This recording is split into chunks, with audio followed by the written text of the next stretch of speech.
সবাইকে প্রতিদিনই চা করি, তা আজকে সন্ধ্যেটা ভাবলাম যে আপনাদের সঙ্গে শেয়ার করি। তা চায়ের সঙ্গে একটা স্পেশাল জিনিস বানিয়েছি, নিমকি, যেটা আমি আপনার সামনে শেয়ার করব।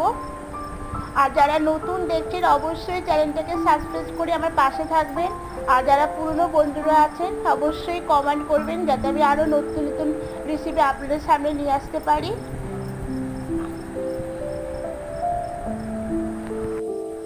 নেক্সট ব্লগে আবার আপনাদের দেখা হবে। তা ভালো থাকবেন, টাটা।